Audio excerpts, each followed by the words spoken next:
નમસ્કાર મિત્રો, તમારું સ્વાગત છે ગુજ્જુ વિચારમાં।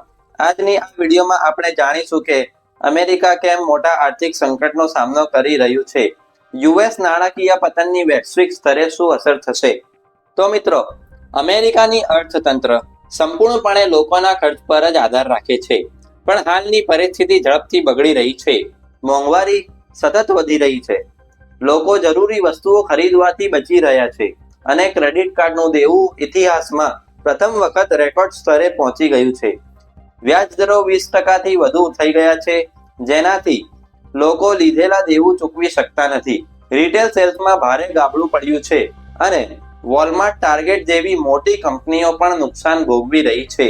જો અમેરિકામાં આર્થિક સંકટ વધુ ઊંડું જશે તો તેનો પ્રભાવ માત્ર ત્યાં સુધી સીમિત નહીં રહે, પરંતુ ભારત, ચીન અને યુરોપ જેવી મોટી અર્થતંત્રો પર પણ દબાણ વધશે। જો ડોલર મજબૂત થશે તો ભારતીય રૂપિયો વધુ નબળું થઈ શકે છે, વિદેશી રોકાણ ઘટી શકે છે અને મોંઘવારી વધુ વધી શકે છે। શું અમેરિકા ખરેખર એક મોટા આર્થિક સંકટની તરફ આગળ વધી રહ્યું છે? ભારત અને દુનિયા પર તેનો શું અસર પડશે? આવનારા દિવસોમાં શું ફેરફાર જોવા મળી શકે? આ તમામ પ્રશ્નોના જવાબ જાણવા માટે વિડીયોને આખું જોતા રહો। અમેરિકાની અર્થતંત્ર 68% જેટલી જીડીપી લોકોના ખર્ચ પર જ આધાર રાખે છે, પરંતુ હવે પરિસ્થિતિ ઝડપથી વણસતી જઈ રહી છે।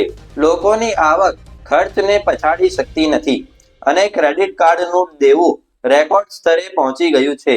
વ્યાજ દર 20% કરતાં વધુ છે, જે સામાન્ય લોકો માટે દેવું ચૂકવવાનું મુશ્કેલ બનાવે છે। તેનાથી રિટેલ સેલ્સમાં ભારે ઘટાડો જોવા મળી રહ્યો છે। છેલ્લા 2 વર્ષમાં પહેલી વખત વેચાણમાં આટલો મોટો ઘટાડો નોંધાયો છે, જે વોલમાર્ટ અને ટાર્ગેટ જેવી દિગ્ગજ કંપનીઓ માટે પણ મોટો ફટકો સાબિત થયો છે। આર્થિક મોંઘવારીના કારણે સામાન્ય લોકો રોજબરોજના ખર્ચ માટે પણ ક્રેડિટ કાર્ડનો સહારો લઈ રહ્યા છે। 2022 પછીથી અમેરિકાનું કુલ ક્રેડિટ કાર્ડ દેવું સતત વધી રહ્યું છે અને હવે તે $1 ટ્રિલિયન પાર કરી ચૂક્યું છે। તેનો સીધો અર્થ એ છે કે મોટા ભાગના લોકો તેમની આવક કરતાં વધુ ખર્ચી રહ્યા છે અને ઉધારીના પૈસે જીવી રહ્યા છે।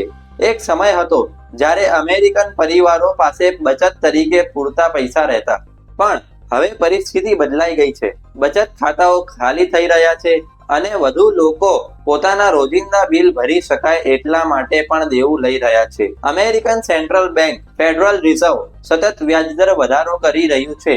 વ્યાજ દરો વધવાથી ઘર ખરીદવું, વાહન લોન લેવો, નવો બિઝનેસ શરૂ કરવો કે અન્ય કોઈ પણ લોન મેળવવી ખૂબ જ મોંઘી પડી રહી છે। આનો સીધો અસર એ થયો છે કે લોકો નવું દેવું લેવા તૈયાર નથી, પરંતુ પહેલાથી લીધેલા લોનની કિસ્તો વધી ગઈ છે। વ્યાજ દરના વધારાનો હાઉસિંગ માર્કેટ પર પણ મોટો અસર થયો છે।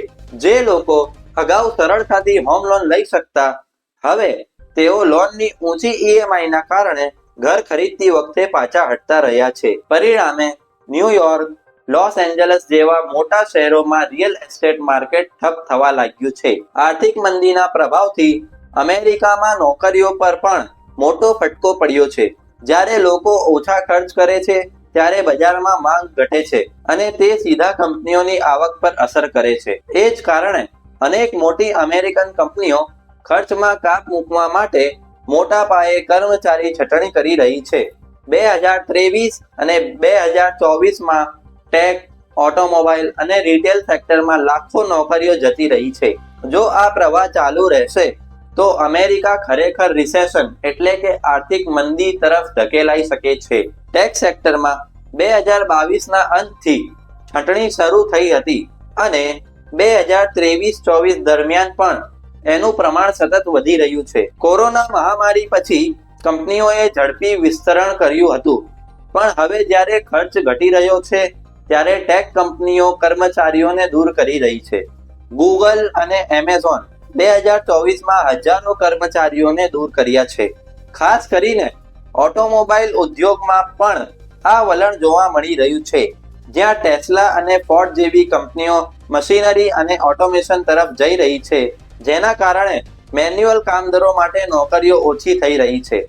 જો અમેરિકા આર્થિક મંદીમાં જશે તો તેની અસર માત્ર ત્યાં સુધી મર્યાદિત નહીં રહે, પરંતુ ભારત, ચીન અને યુરોપ સહિત આખી દુનિયાએ તેની મોટી કિંમત ચૂકવવી પડશે. સૌથી પ્રથમ અસર ડોલર પર પડશે. જ્યારે અમેરિકા સંકટમાં હોય છે ત્યારે વૈશ્વિક રોકાણકારો પોતાના પૈસા સુરક્ષિત કરવાના હેતુથી ડોલરમાં મૂકી દે છે.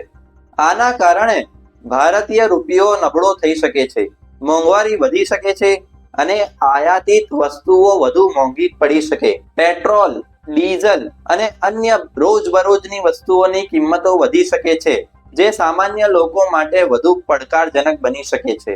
વિદેશી રોકાણ એટલે કે એફડીઆઈ એટલે કે વિદેશી રોકાણ પણ ઘટાડો થઈ શકે છે.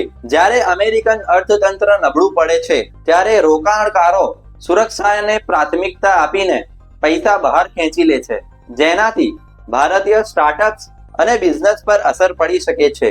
જે નાના ઉદ્યોગો અને નવી બિઝનેસ ફંડિંગ પર અસર રાખે છે તેમને નાણાં મેળવવામાં મુશ્કેલી પડી શકે છે.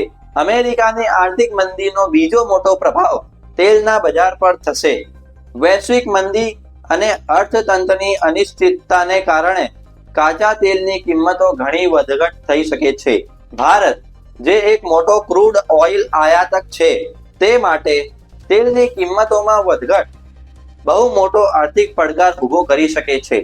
ભારતનો અર્થતંત્ર ઘણા મામલાઓમાં અમેરિકન બજાર પર આધાર રાખે છે, ખાસ કરીને આઈટી, ફાર્માસ્યુટિકલ્સ, ટેક્સટાઇલ્સ અને જ્વેલરી જેવા ક્ષેત્રોમાં. જો અમેરિકા મંદીમાં જશે તો ભારતીય ઉદ્યોગો પર સીધો અસર પડશે, નોકરીઓ ઘટાડશે અને વિકાસમાં મંદી લાવશે. તેથી ભારતીય બિઝનેસ માટે વૈકલ્પિક બજારો શોધવાની જરૂર પડશે. કુલ મળીને અમેરિકન આર્થિક મંદી માત્ર એક દેશ માટે જ નહીં પણ આખી દુનિયા માટે મોટો પડકાર છે. જો આપણે આ સંકટનો સામનો કરવા માંગતા હોઈએ તો સરકાર અને કંપનીઓએ હમણાંથી જ તૈયારી કરવી પડશે. જો તમને આ માહિતી ઉપયોગી લાગી હોય તો લાઈક અને સબસ્ક્રાઇબ જરૂર કરો, જેથી અમારા નવા અપડેટ્સ તમને ચૂકી ન જાઓ. તમારા મિત્રો અને પરિવાર સાથે શેર કરી તમારા આ ગુજ્જુભાઈને સપોર્ટ કરો અને જોતા રહો ગુજ્જુ વિચાર. આવી નવી વિડીયોઝ માટે બેલ નોટિફિકેશન ચાલુ કરો. ફરી મળીશું. ધન્યવાદ. જય હિન્દ.